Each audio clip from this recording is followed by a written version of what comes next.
Hi everyone, I hope ये session हो चुका है लाइव। जल्दी से सभी लोग मुझे एक बार बता दो चैट बॉक्स में सेशन लाइव है या फिर नहीं, एंड वॉइस का भी बता देना, वॉइस क्लियर आ रही है ना।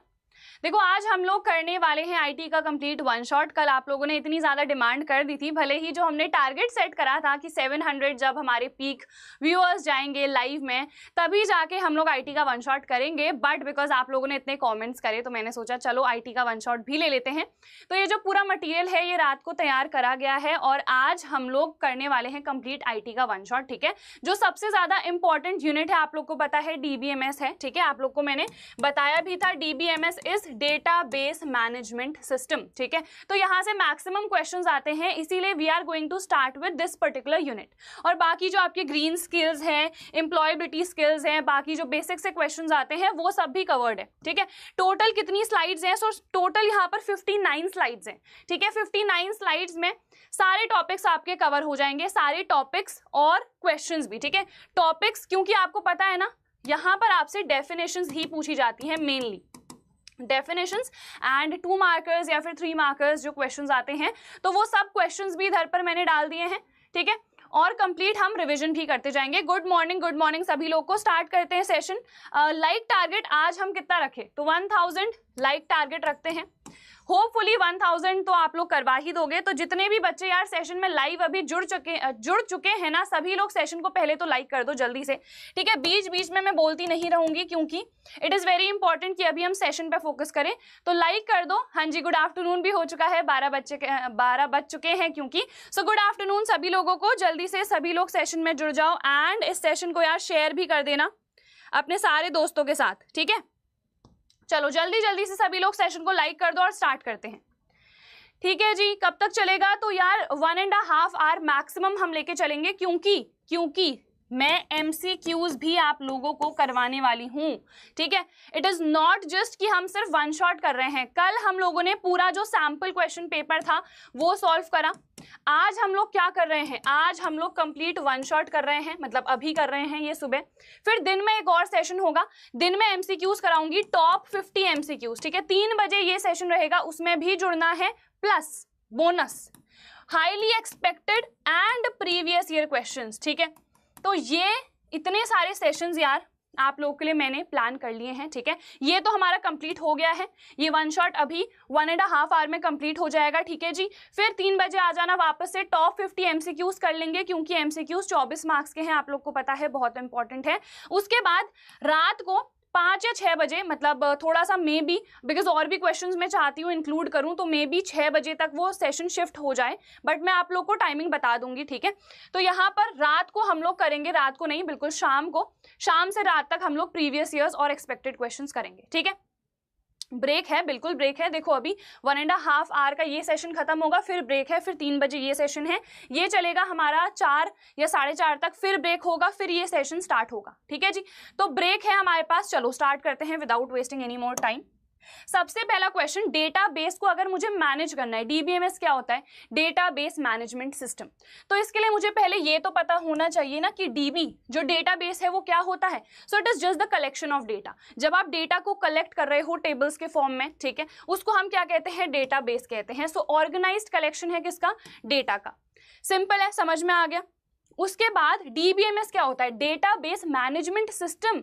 ये जो हमारा डेटा है इसको जो मैनेज करेगा, जो स्टोर करेगा, जहां पर हम एंट्रीज करेंगे, उसको क्या कहेंगे? डेटाबेस मैनेजमेंट सिस्टम कहेंगे। ठीक है, हाँ जी, शाम को PYQ सेशन भी होने वाला है। तो database management system stands for, ये डेफिनेशन अभी बता दिया आपको। ठीक है, फुल फॉर्म इसकी, इट इज अ सॉफ्टवेयर, ऐसा सॉफ्टवेयर है जो कि कंट्रोल करता है क्रिएशन, मतलब हम बना सकते हैं, वहां पर हम फीड कर सकते हैं डेटा, मेंटेन कर सकते हैं एंड देन उसको यूज भी कर सकते हैं। इवन ये डेटा हमारे पास सिक्योर रहता है। ठीक है, फेयरवेल सेशन भी जल्दी होने वाला है, पहले आईटी तो कंप्लीट कर लो, 13 के बाद आपका फेयरवेल सेशन भी आएगा। ठीक है, चलो नेक्स्ट पे आ जाते हैं। 2 डेटाबेस मैनेजमेंट सॉफ्टवेयर्स के हमें नाम लिखने हैं, तो जो भी आपको याद आएगा उनमें से कोई सा भी एक लिख सकते हो। एक तो सबसे ज्यादा इंपॉर्टेंट है MySQL, स्ट्रक्चर्ड क्वेरी लैंग्वेज। ठीक है, SQL की फुल फॉर्म भी पूछी जाती है।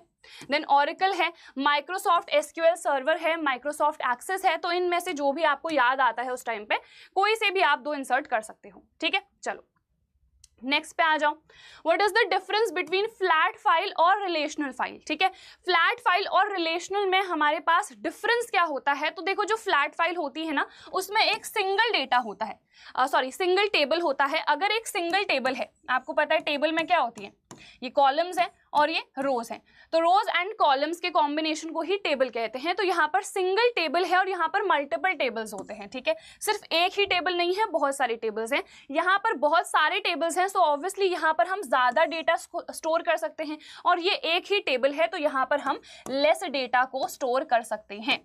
सिंपल, समझ में आ रहा है ना सभी लोग को। फिर उसके बाद डेटाबेस सर्वर्स क्या हैं, ये हमारा कल सैंपल पेपर में भी क्वेश्चन आया था।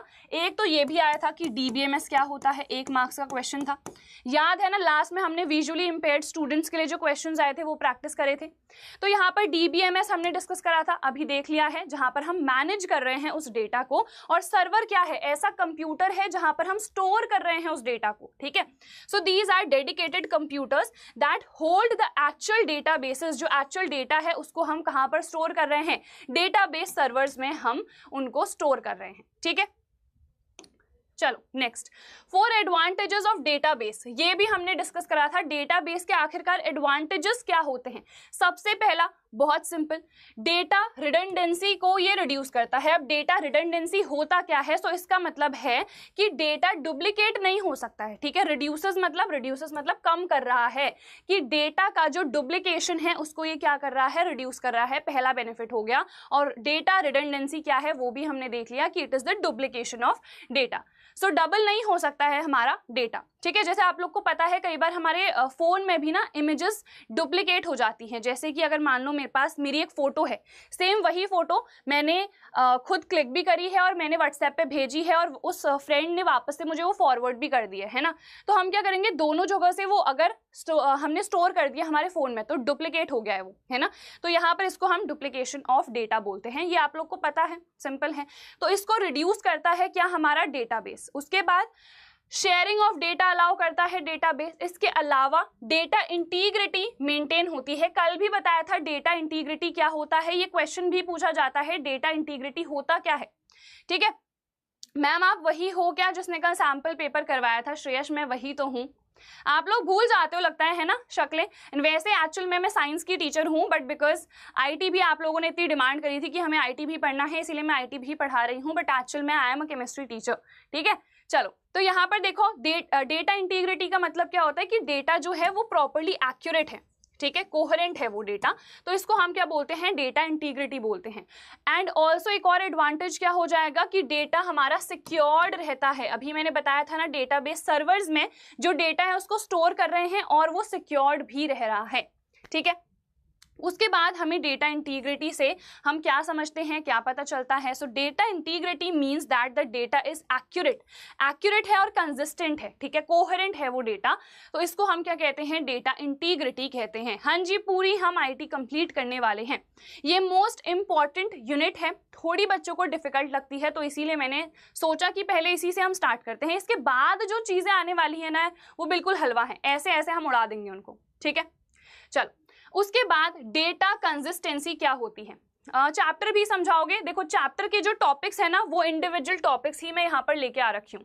ठीक है, मैंने क्वेश्चन के फॉर्म में इसलिए डाला है क्योंकि क्वेश्चन के फॉर्म में जब भी हम चीजें समझते हैं ना, तो हमें ज्यादा अच्छे से वो समझ में आती है। ठीक है, ये क्वेश्चंस की पीडीएफ कहाँ मिलेगी, सो पीडीएफ भी बिल्कुल मिलेगी, टेलीग्राम पे मिलेगी।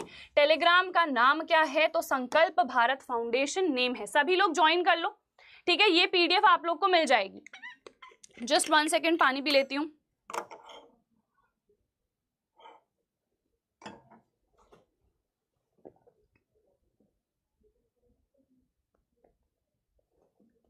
ठीक है, चलो। सो डेटा कंसिस्टेंसी का क्या मतलब है, डेटा कंसिस्टेंट है। जैसे हम अगर लाइफ में कंसिस्टेंट है, सो हम कंटिन्यूसली ग्रोथ करते जा रहे हैं। कंसिस्टेंसी आपने सुना होगा कि कंसिस्टेंसी हमें मेंटेन करनी है, परसीवरेंस, ये टर्म्स आप लोगों ने बहुत सुने होंगे, है ना, रियल लाइफ में भी। तो उसी से थोड़ा रिलेट करके आप यहाँ पर भी देख सकते हो। यहाँ पे मल्टीपल मिसमैचिंग कॉपीज नहीं होनी चाहिए, कि अगर सेम मेरे पास एक फाइल है ना, उसकी बहुत सारी कॉपी हो गई, तो वो कॉपी को जो चीज अवॉइड करती है वो क्या है, डेटा कंसिस्टेंसी। की डेटा हमारा कंसिस्टेंट है, उसकी मल्टीपल कॉपीज नहीं बन रही हैं। ठीक है, क्लियर है? सेम डेटा है, अगर मेरे पास मान लो ये डेटा, इसमें मैंने x लिखा हुआ है, ठीक है, तो ये डेटा जो है वापस कॉपी नहीं हो रहा है। ये कौन मेंटेन करता है? Data consistency. So this is what data consistency means. Then write two features of database. तो डेटाबेस के दो फीचर्स क्या होंगे? सबसे पहले तो इसमें हमें पता है एक टेबल भी हो सकता है और बहुत सारे टेबल्स भी हो सकते हैं, ये हम लोगों ने अभी डिस्कस भी करा था। उसके बाद every table in a database has a primary की फील्ड। प्राइमरी की और फॉरेन की क्या होती है? कल पढ़ाया था अच्छे से।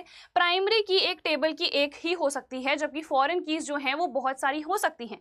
प्राइमरी की हमारे पास एक टेबल की होगी, ठीक है, और जो फॉरेन की है वो किसी दूसरे टेबल के लिए प्राइमरी की होगी, बट बिकॉज वो उसमें भी है और इस वाले टेबल में भी है तो वो फॉरेन की कहलाएगी। क्यों कहलाएगी? ये भी हम लोगों ने पढ़ा था, क्योंकि ये दोनों को क्या कर रही है? लिंक कर रही है ना। तो ये हमारे पास हमने कल कॉन्सेप्ट पढ़ा था प्राइमरी की का भी और फॉरेन की का भी, बहुत इंपॉर्टेंट क्वेश्चन है।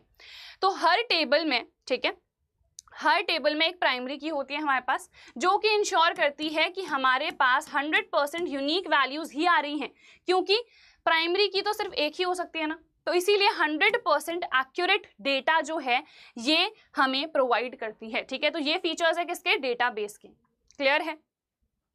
चलो उसके बाद next, what do you mean by RDMS? देखो DBMS क्या था? Database management system. तो R क्या है? R का मतलब यहाँ पर रिलेशनल होता है, ठीक है। तो रिलेशनल डेटाबेस मैनेजमेंट सिस्टम आखिरकार क्या है? ये हमें कैसे हेल्प करता है? So when data is to be stored, maintained and retrieved from multiple tables, जब हमें एक सिंगल टेबल नहीं, हमें मल्टीपल टेबल से डेटा को रिट्रीव करना है, डेटा को स्टोर करना है, तो उस केस में हमें रिलेशनल डेटाबेस मैनेजमेंट सिस्टम की जरूरत पड़ती है, ठीक है। डेटाबेस मैनेजमेंट सिस्टम में हमारे पास मल्टीपल टेबल्स नहीं होते हैं, जबकि इस केस में क्या होता है? मल्टीपल टेबल्स होते हैं। तो ये टाइप है किसका? DBMS का ही टाइप है, जहां पर हम क्या कर रहे हैं? मल्टीपल टेबल्स में डेटा को स्टोर भी कर रहे हैं, we are maintaining that data also, and also उसको हम रिट्रीव भी फिर कर सकते हैं। रिट्रीव का मतलब फिर आपको अगर उसको रिस्टोर करना है तो आप वो भी कर सकते हो। समझ में आ रहा है ना? 165 नहीं है, दिस इज 402। देखो ऊपर पे मैंने कोड भी लिख रखा है, ठीक है। अब देखो प्राइमरी की क्या होती है, अभी बताया था। प्राइमरी की हमारे पास यूनिक वैल्यू होती है हर रिकॉर्ड के लिए। हर रिकॉर्ड के लिए एक डेफिनेट वैल्यू जो है हमारे पास वो होती है, जिसको हम प्राइमरी की बोलते हैं, ठीक है। प्राइमरी की और फॉरेन की में हमने डिफरेंस भी कल पढ़ा हुआ था। अब प्राइमरी की तो देख ली, एक टर्म आता है कंपोजिट प्राइमरी की, जिसको हम जनरली कंपोजिट की भी बोलते हैं। तो ये आखिरकार क्या होता है? SQL कमांड सिखा दो करिश्मा, मैंने कल SQL कमांड लिखना सिखाया हुआ है सैम्पल क्वेश्चन पेपर के सेशन में, आप लोग उसको जरूर से जरूर एक बार देख लेना, ठीक है। देखो जब प्राइमरी की कॉन्स्ट्रेंट जो है वो 2 या उससे ज्यादा कॉलम्स में एप्लीकेबल होता है, ठीक है, तो उस केस में हम जो प्राइमरी की का यूज करते हैं उसको कंपोजिट प्राइमरी की बोला जाता है। समझ में आया? जैसे प्राइमरी की अगर हम सिर्फ प्राइमरी की कह रहे हैं तो वो हर रिकॉर्ड के लिए क्या है? That is unique, different value है, एक ही प्राइमरी की हो सकती है। बट अगर मैं कंपोजिट प्राइमरी की बात करूंगी तो ये 2 या उससे ज्यादा कॉलम्स में भी एप्लीकेबल हो सकता है, ठीक है, इसीलिए इसको कंपोजिट प्राइमरी की हम लोग कहते हैं। क्लियर है? फिर उसके बाद फॉरेन की क्या होती है? तो फॉरेन की भी अभी मैंने आप लोग को बताई थी, ठीक है। It is a field in one table that refers to the primary key of another table, it is used to link 2 tables. तो फॉरेन की एक ऐसी की है जो कि 2 टेबल्स को लिंक करने के लिए यूज करी जाती है, ठीक है। मान लो यहां पर ना मैंने क्या करा है, यहां पर मैंने रोल नंबर्स लिखे हैं स्टूडेंट्स के, ठीक है, 1 2, यहाँ पर मैंने नेम लिख दिया, मान लो श्याम है, राम है, जो भी नाम है वो मैंने इधर पर लिख दिए। उसके बाद यहाँ पर जो है, यहाँ पर नेम लिखे थे किसके? स्टूडेंट्स के। यहाँ पर मैंने टीचर्स के नाम लिख दिए हैं, ठीक है, टीचर्स के नाम मैंने इधर पर लिख दिए। फिर टीचर्स जो स्टूडेंट्स को पढ़ा रहे हैं, स्टूडेंट्स के नाम भी मान लो यहाँ पर आ गए, ठीक है। तो यहाँ पर ये देखो, ये जो स्टूडेंट्स हैं ये दोनों सेम है ना, स्टूडेंट वाला कॉलम इसमें भी है और ये वाला कॉलम इसमें भी है, तो बेसिकली ये दोनों में क्या है? कॉमन है। तो ये क्या होगी? हमारे लिए फॉरेन की होगी। एक और एग्जांपल लेते हैं, अगर फॉरेन की समझ में नहीं आया देख लो इधर पर।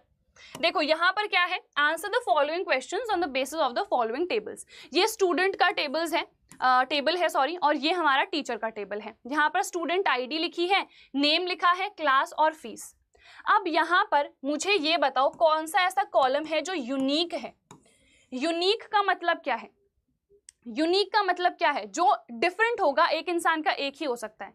स्टूडेंट नेम, एक क्लास की अगर आप बात कर रहे हो, अंजलि नाम के बहुत सारे बच्चे हो सकते हैं, है ना, तो स्टूडेंट नेम यूनिक नहीं है। क्लास भी उनकी यूनिक नहीं है क्योंकि क्लास तो सेम है ना, सारे बच्चे क्लास 10th में ही पढ़ रहे हैं, ये भी यूनिक नहीं है। सेम फीस वो ऑब्वियसली पे करेंगे, ऐसा तो नहीं है कि मुझसे 3000 अगर ली जा रही है फीस, दूसरे बच्चे से 3500 या 4000 ली जाएगी, ऐसा भी नहीं है, है ना। तो ये यूनिक नहीं है। यूनिक क्या है? Student ID. तो ये क्या होगी? ये होगी प्राइमरी की। इसीलिए हमने कहा कि ये ऐसा फील्ड है हमारे पास जो क्या रहेगा, जो कि यूनिक रहेगा। तो ये प्राइमरी की हो गई। समझ में आया? इधर पर देखो, अब इसमें भी अगर मैं बात करूंगी तो टीचर्स के नाम भी सेम हो सकते हैं, सैलरी भी सेम हो सकती है, और स्टूडेंट आईडी ये जिनको भी पढ़ा रहे होंगे ये वो है। अब जो टीचर्स की टीचर आईडी है, बिकॉज ये टीचर का टेबल है, तो इस वाले टेबल के लिए ये होगी हमारी प्राइमरी की। ठीक है, अब देखो स्टूडेंट आईडी वाला जो कॉलम है इसमें भी है, और स्टूडेंट आईडी वाला जो कॉलम है इसमें भी है, तो ये क्या होगी हमारे पास? ये हो जाएगी फॉरेन की, क्योंकि ये लिंक कर रही है इन दोनों टेबल्स को। तो प्राइमरी की तो हमारे पास एक टेबल के लिए यूनिक होगी, बट जो हमारे पास फॉरेन की है वो दो टेबल्स को क्या कर रही होगी? लिंक कर रही होगी। ठीक है, तो ये हमारे पास हो गई डेफिनेशन। समझ में आ गया? फील्ड का मतलब क्या है? तो फील्ड का मतलब एक कॉलम ही होता है। ठीक है, कॉलम जो है उसी को हम फील्ड भी बोलते हैं। तो ये हमारे पास रेफर करती है to the primary key of another table. देखो ये किसको रेफर कर रही है? ये इसकी प्राइमरी की को रेफर कर रही है ना, तो ये यहां पर क्या कहला रही है? फॉरेन की। ठीक है, तो फॉरेन की जो है वो किसी दूसरे टेबल में प्राइमरी की होनी ही चाहिए, तभी जाके उसको फॉरेन की बोलेंगे। ठीक है, दोनों में क्या है? ये कॉमन है। ठीक है, दैट इज कॉमन। इसके लिए ये फॉरेन की है, बट इस वाले के लिए ये क्या है? ये हमारे पास प्राइमरी की है। समझ में आ गया? यस और नो? स्टेप्स वाले क्वेश्चंस नहीं आते हैं। ठीक है, सीरियल की हमारे पास मेनली एक ऐसी की होती है ना जिसका हम यूज जनरली तब करते हैं जब लाइक कल ये क्वेश्चन हम लोगों ने डिस्कस भी करा था, जैसे वो गाइड करती है हमें। ठीक है, जैसे अगर कोई भी एक इंसान है जिसको जो माउस है, कीबोर्ड्स हैं, उनको यूज करना बहुत अच्छे तरीके से नहीं आता है, तो उस केस में क्या होता है? उस केस में हम सीरियल की का यूज करते हैं, वो गाइड करती है, हेल्प करती है। ठीक है, अपनी लैंग्वेज में लिखे तो मार्क्स भी डिडक्ट होंगे? बिल्कुल नहीं। आप लोग यहाँ पर समझ जाओ, उसको अपनी लैंग्वेज में लिख दो, मार्क्स नहीं कटने वाले हैं। साइंस बहुत अच्छा गया, आपने बहुत अच्छा पढ़ाया था, thank you so much Shweta, means a lot to me. देखो अपनी लैंग्वेज में लिखने में मार्क्स नहीं कटेंगे, बस उसका जो मेन मतलब होना चाहिए वो सही होना चाहिए। ठीक है, क्लियर हो गया? चलो, और जो बच्चे एमसीक्यू सेशंस के लिए कह रहे हैं, 3 बजे एमसीक्यू सेशन शेड्यूल्ड है ऑलरेडी, जाके लाइक कर दो, नोटिफाई मी पे क्लिक कर दो। ठीक है, आगे बढ़े हम। तो ये हमारे पास हो गया। अब देखो यहाँ पर क्या आइडेंटिफाई करना है? प्राइमरी की दोनों में। तो इसमें प्राइमरी की क्या होगी? इसमें स्टूडेंट आईडी है और टीचर्स वाले टेबल में टीचर्स आईडी है। ठीक है, और यहाँ पर देखो जो भी नाम टॉप पे लिखा होगा ना वही आप लिखोगे, ये नहीं अपने मन से कुछ भी लिख दिया, जो उसका टाइटल है वही लिखोगे। तो यहाँ पर T_ID लिखा था तो यही आप लिखोगे कि दिस इज दी प्राइमरी की। ऐसा नहीं कि इधर पर आप लिख रहे हो कि टीचर्स आईडी ये है हमारे पास प्राइमरी की, नहीं, जो वहां पर लिखा है एज इट इज कॉपी कर देना। समझ में आ गया? उसके बाद फॉरेन की इन टीचर टेबल इज क्या है? स्टूडेंट आईडी, क्योंकि ये ऑलरेडी किसकी प्राइमरी की थी? ये तो स्टूडेंट वाले टेबल की थी, तो इसके लिए ये क्या होगी? ये होगी फॉरेन की। ठीक है जी, चलिए आगे बढ़ जाते हैं। अब देखो टेबल, फील्ड, रिकॉर्ड, ये क्या होते हैं? ये 1-1 मार्क में पूछे जा सकते हैं। तो टेबल क्या है हमारे पास? It is the set of data elements जो कि ऑर्गेनाइज्ड है वर्टिकल कॉलम्स में और हॉरिजॉन्टल रोज में। इसका मतलब क्या है? टेबल क्या होता है? सिंपल अरेंजमेंट है डेटा का इन रोज एंड कॉलम्स। ठीक है, रोज एंड कॉलम्स में जब मैं डेटा को स्टोर कर रही हूं तो उसी को मैं टेबल कह रही हूं, है ना। फिर फील्ड क्या होता है? फील्ड अभी मैंने बताया ये कॉलम्स ही हैं। ठीक है, it refers to a set of values arranged in a table. ठीक है, डेफिनेट जो वैल्यूज अरेंज्ड हैं और उनका सेम डेटा टाइप होगा। जैसे कि यहां पर देखो ये हमने अभी लिखा था ना, तो ये एक पर्टिकुलर फील्ड है, ये एक पर्टिकुलर फील्ड है, तो यहाँ पर सेम डेटा टाइप हम यूज कर रहे हैं ना, सेम डेटा टाइप है, टेबल में अरेंज्ड है, इसी को हम क्या बोलते हैं? कॉलम भी बोलते हैं। यानी कि जो हमारे पास वर्टिकल फॉर्म में डेटा अरेंज्ड है, जिनका डेटा टाइप सेम रहेगा, उसको मैं फील्ड कह दे रही हूँ। ठीक है, इसको हम एट्रीब्यूट भी बोल देते हैं कई बार। उसके बाद रिकॉर्ड क्या होता है? रिकॉर्ड का मतलब है जो हमारे पास डेटा हम फीड कर रहे हैं। जैसे कल भी एग्जांपल आप लोग को बताया था, रिकॉर्ड इज वेरी सिंपल। जैसे आप लोग का रिकॉर्ड होगा, आप लोग का रोल नंबर क्या है, कितने मार्क्स आए हैं, सो टीचर्स एक डायरी में या फिर जो हमारे अटेंडेंस वाले रजिस्टर्स आते हैं उसमें नोट करते हैं, है ना।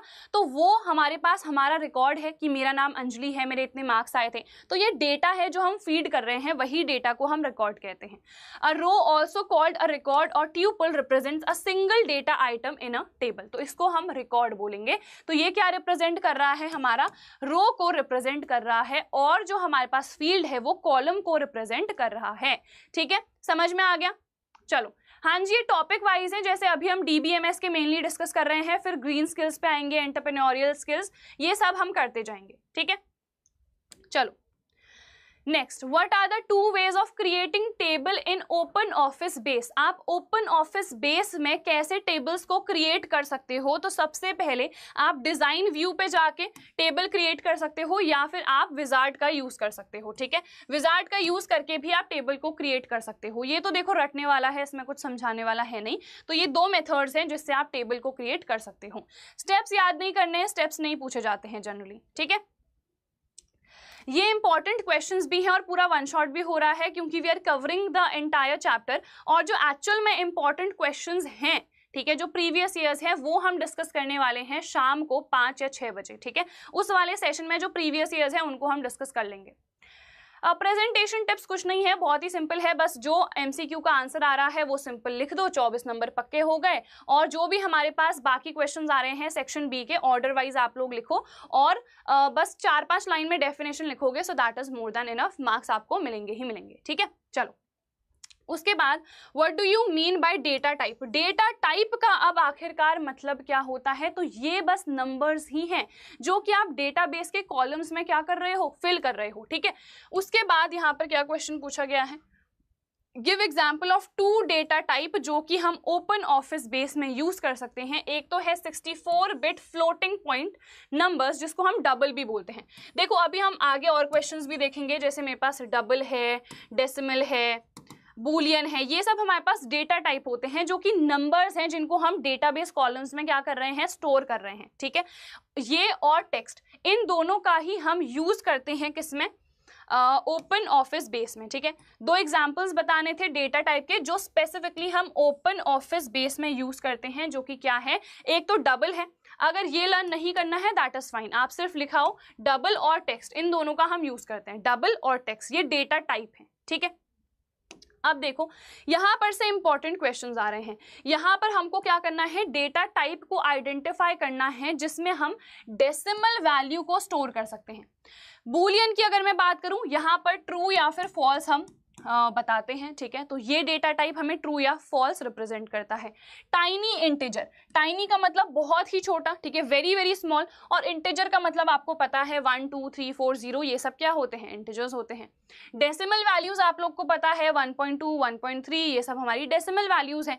तो ऑब्वियसली डेसिमल वैल्यू अगर मुझे रिप्रेजेंट करना है तो मैं डेसिमल का तो यूज करूंगी ही करूंगी। ठीक है, फिर रियल, तो रियल नंबर्स क्या होते हैं, अगेन 1 2 3 4, ये सब रियल नंबर्स हैं। और कोई भी नंबर जो कॉम्प्लेक्स नंबर के अलावा हमारा नंबर होता है वो रियल नंबर कहलाता है, हम लोगों को ये भी पता है। ठीक है, फिर डबल, डबल अभी देखा था, 64 बिट फ्लोटिंग नंबर जो होता है वो हमारा डबल कहलाता है। इसमें देखो 15.22 इस टाइप के जो डेसिमल नंबर्स होते हैं ना डबल फॉर्म में, वो हमारे आते हैं इस डबल में, जो कि 64 बिट फ्लोटिंग नंबर कहलाता है। ठीक है, स्मॉल इंटीजर, स्मॉल इंटीजर का मतलब छोटा इंटीजर। ठीक है, तो वो इधर पे आएगा। अगर बहुत ही छोटा इंटीजर है तो वो इधर पे टाइनी इंटीजर में आएगा। उससे थोड़ी बड़ी वैल्यू है तो हम स्मॉल इंटीजर पे उसको यूज कर लेंगे। ठीक है, और इंटीजर्स तो आपको पता ही है क्या होते हैं।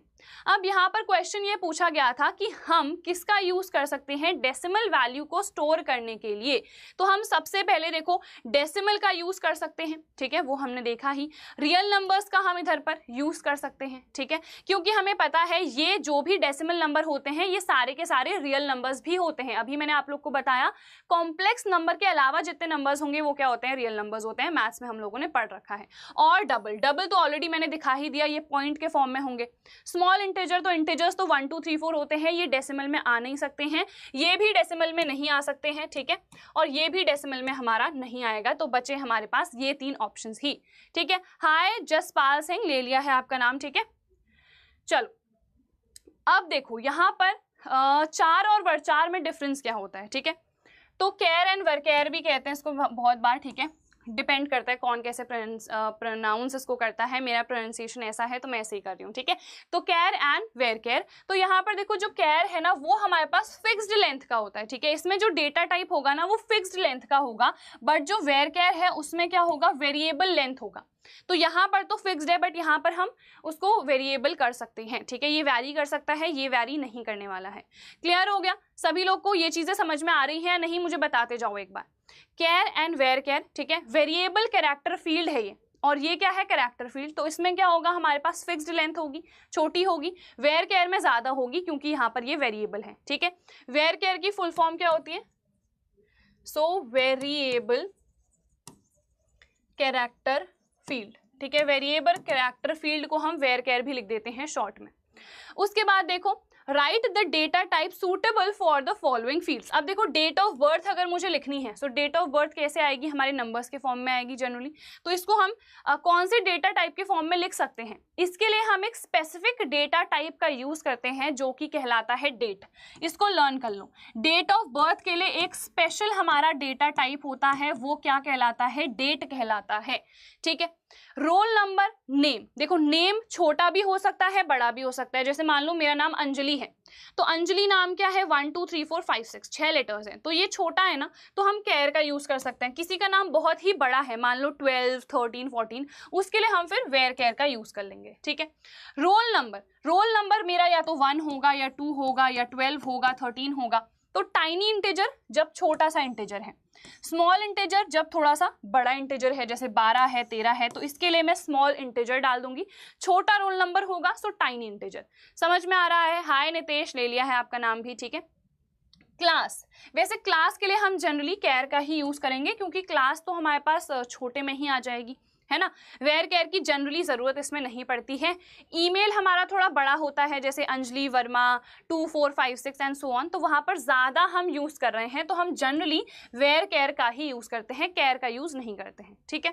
सिटी, अब सिटी का नाम छोटा भी हो सकता है बड़ा भी हो सकता है, डिपेंड करता है, तो इसीलिए हम केयर या फिर वेयर केयर का भी यूज कर सकते हैं। जैसे नैनीताल लिखा है तो बड़ा है, ठीक है।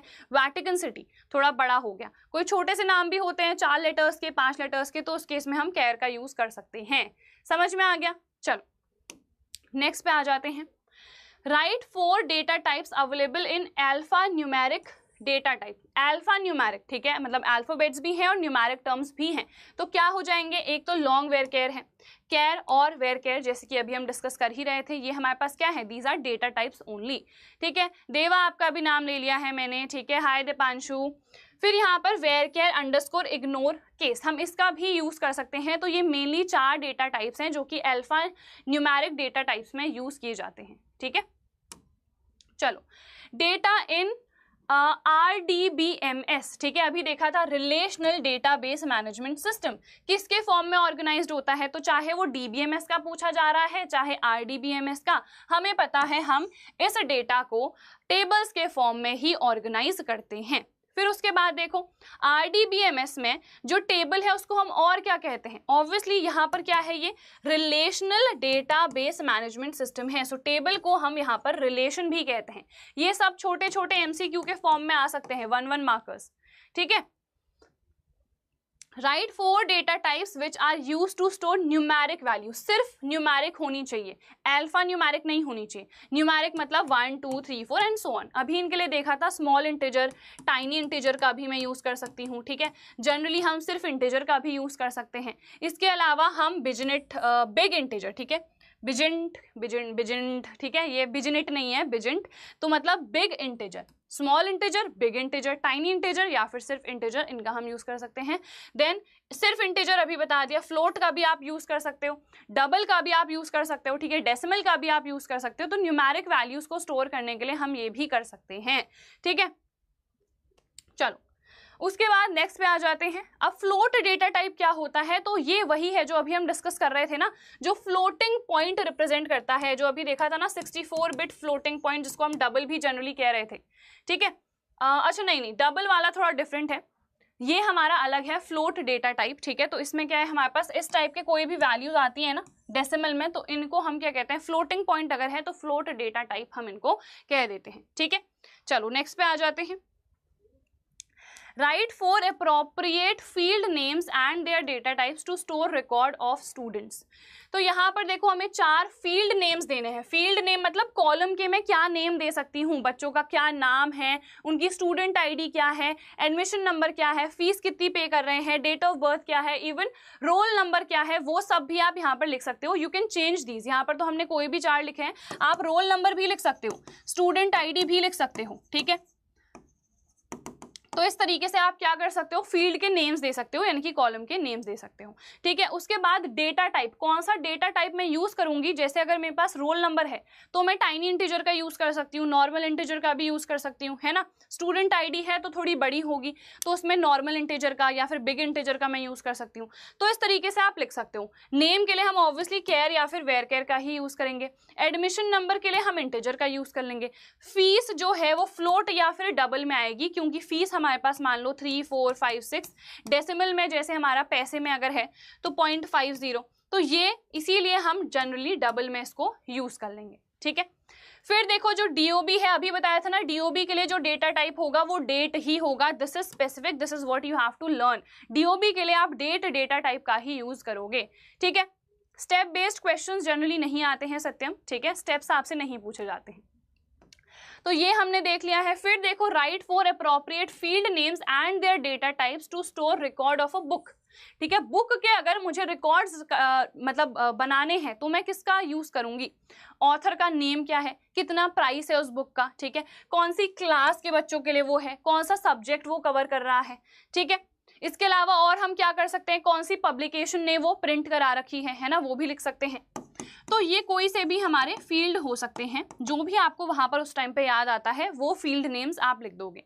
ऑथर का नेम ऑब्वियसली इसके लिए तो हम केयर या फिर वेयर केयर का ही यूज करेंगे। नेम जहां पर भी आ रहा है ना, नेम के लिए आप केयर या फिर वेयर केयर का यूज करोगे, डिपेंडिंग अपॉन की लेंथ कितनी है, ठीक है। प्राइस के लिए हम इनका यूज कर सकते हैं, फ्लोट, डेसिमल, डबल, ये अभी हम लोगों ने देखा था। प्राइस के लिए यहाँ पर भी हमने वही करा था, जैसे फीस थी तो फीस के लिए हम फ्लोट या फिर डबल का यूज कर रहे थे।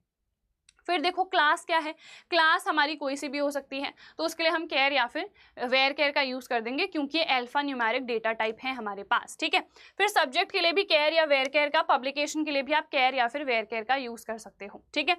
तो ये हमारे पास हो जाएगा। उसके बाद देखो, What is the default data type of a field while creating table? जो default data type होता है, जैसे कुछ default settings होती है ना, जैसे हमारे फोन में भी पहले से कुछ default settings रहती हैं, तो वैसे ही अगर हम field की बात करें तो default data type क्या रहता है, तो वो where रहता है, ठीक है। इतने सारे data types हैं, default वाला कौन सा है, तो where रहेगा। समझ में आ गया? चलो उसके बाद next, dash are the basic building blocks of a database.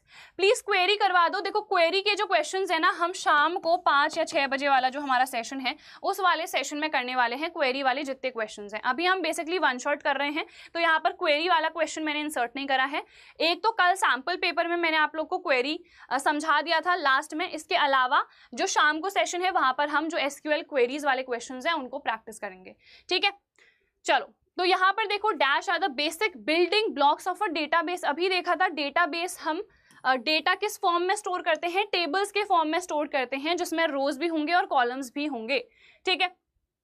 फिर एसक्यूएल की फुल फॉर्म अभी बताई थी, स्ट्रक्चर्ड क्वेरी लैंग्वेज होती है फुल फॉर्म एसक्यूएल की, ये पूछी जाती है। टेबल में रो, देखो रो क्या होती है, हॉरिजॉन्टल या वर्टिकल, तो वर्टिकल थोड़ी ना होती है, रोज तो इस तरीके से होते हैं ना, तो ये तो हॉरिजॉन्टल है, तो ये हमारे पास हॉरिजॉन्टल रो के फॉर्म में होते हैं, और कॉलम्स क्या होते हैं, वर्टिकल होते हैं। दीज आर द कॉलम्स, तो वर्टिकल कॉलम्स होंगे, ठीक है। Then open office base is an open source. ये क्या होता है, ओपन ऑफिस बेस अभी हमने देखा था ना, तो ये डेटाबेस मैनेजमेंट सिस्टम होता है, बट उसमें कौन सा टाइप होता है, उसमें ये रिलेशनल डेटाबेस मैनेजमेंट सिस्टम का टाइप होता है, ठीक है। तो यहाँ पर आंसर क्या होगा, RDBMS, ठीक है।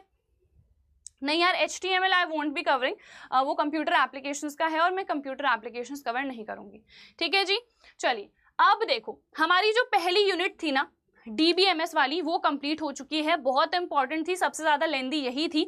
तो ऑलमोस्ट यहाँ पे देखूं मैं तो 24 पेजेस में हमने वही कवर करी है, ठीक है। अब हम आ गए हैं नेक्स्ट यूनिट पे। अब हम सस्टेनेबल डेवलपमेंट में से जो क्वेश्चंस आते हैं उनको डिस्कस करने वाले हैं। समझ में आ गया? तो ये हमारे पास एक तो ये हो गया। अब हम स्टार्ट करते हैं सस्टेनेबल डेवलपमेंट वाला। इसमें भी कुछ क्वेश्चंस मैंने डाले हैं, फिर एंटरप्रेन्योरशिप स्किल्स हम स्टार्ट करेंगे। तो अभी तक यार मुझे बता दो, जितना भी हमने कवर करा है सभी लोगों को समझ में आया या नहीं, और जल्दी से यार लाइक कर दो सेशन को। सबसे पहले जितने भी बच्चे लाइव जुड़े हुए हैं, 1000 लाइक्स का हमारा टारगेट था, वो अभी हुआ नहीं है।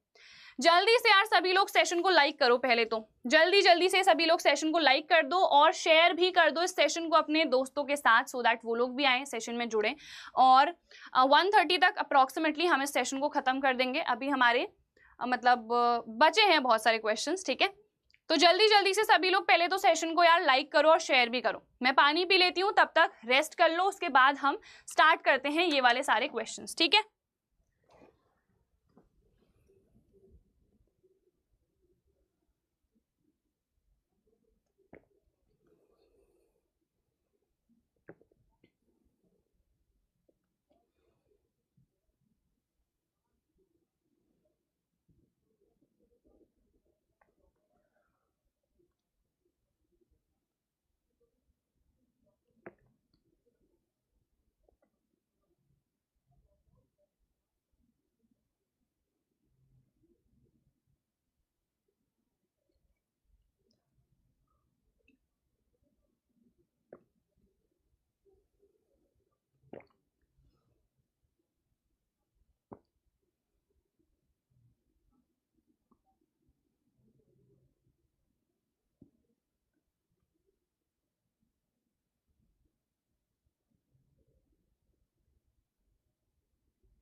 चलो फिर स्टार्ट करते हैं वापस से। कुछ बच्चे पूछ रहे हैं मैम ये PDF कहाँ पर मिलेगी? तो संकल्प भारत फाउंडेशन के टेलीग्राम पे ये अपलोड हो जाएगी जैसे ही सेशन खत्म होगा, ठीक है। सो आप लोग चले जाओ टेलीग्राम पे, टेलीग्राम ज्वाइन कर लो सभी लोग, और वहां पर आप लोग को ये PDF मिल जाएगी, ठीक है जी। चलो स्टार्ट करते हैं।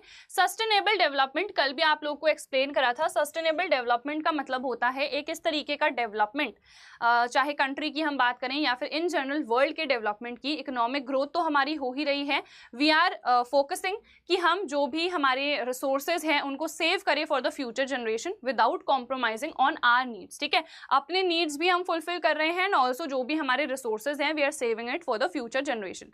तो डेवलपमेंट हो रहा है, इकोनॉमिक ग्रोथ भी हो रही है, but not at the cost of the environment. Environment को भी हम बचा रहे हैं, we are saving the resources for the future generation also, ठीक है।